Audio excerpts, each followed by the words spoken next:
Okay, so why are we all here today? You all signed up and you all came on today to talk about conflict. So whether it's to help you navigate a current conflict in your personal or professional life, or to develop a different relationship with conflict. Like if you're someone like me who grew up in a household of conflict, you kind of as an adult want to try to reshape that if you're noticing certain things happening in your life. You want to feel something other than what you've experienced in the past or that you anticipate experiencing in the future. Maybe you're here because when presented with a workplace conflict, which I know personally for me, I end up internalizing it, so it never really gets addressed.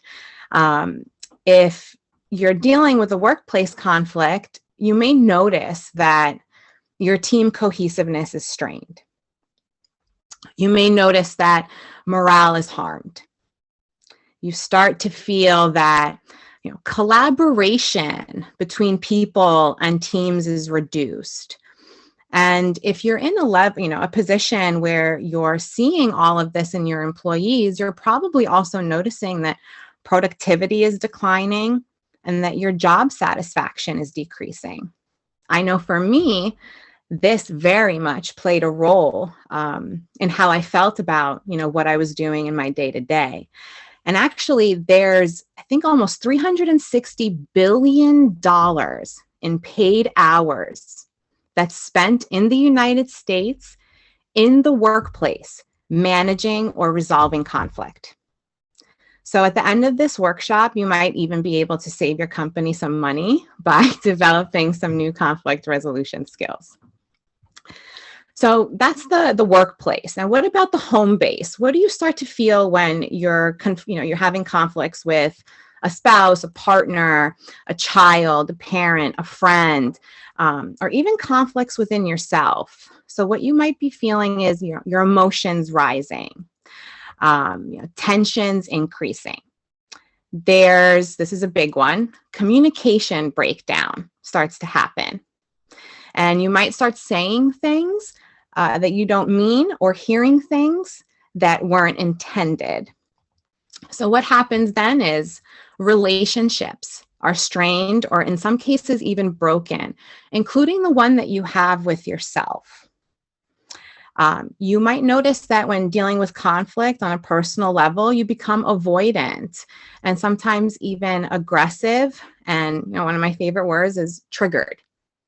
That's something I think we can all relate to when it comes to conflict. So by, nodding or writing in the chat, or, raising your hand, letting me know, how many of you can relate to these feelings or you've witnessed them in others, during a conflict?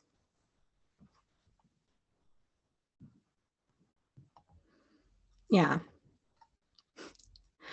Thanks, Jess. Jess can relate. Here's how many have you struggled with this in the past, let's say like 6 months?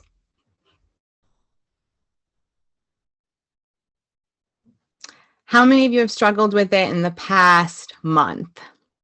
100% for 6 months. What about the past month?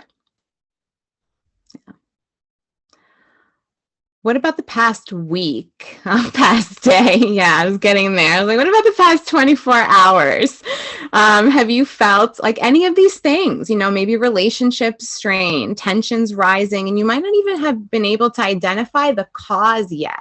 You haven't been able to understand the cause of the conflict yet, but you're feeling these things. So these aren't just things that happen during a conflict. They're also happening before a conflict is even addressed. Like before you get to a point where you're talking to the other person, you're feeling these things. So what's our goal?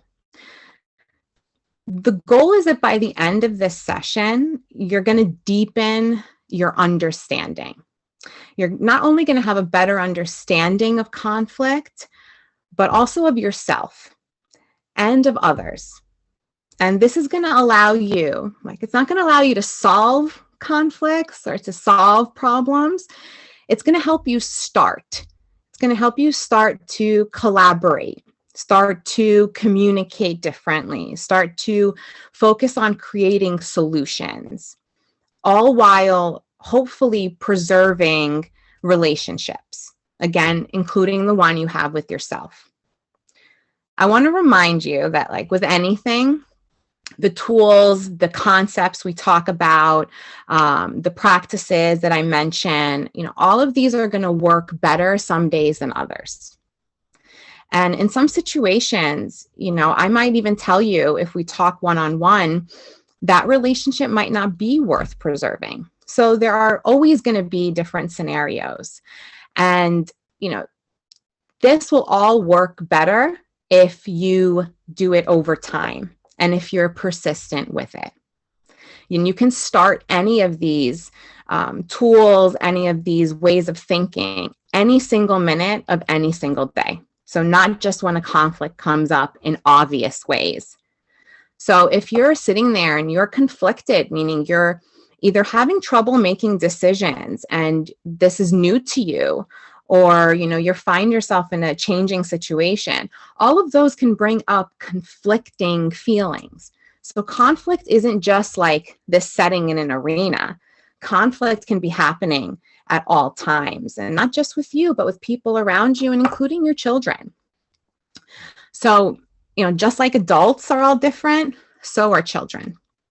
And that's why understanding each other is a pillar of what I'm going to focus on today. And remember, we're not trying to solve problems, because that gives the expectation that there's a right or wrong answer, right or wrong way, right or wrong person.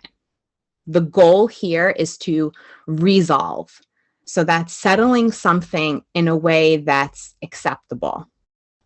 So that's resolving, to me, means acceptance. And that requires much deeper understanding of the conflict, yourself, and others.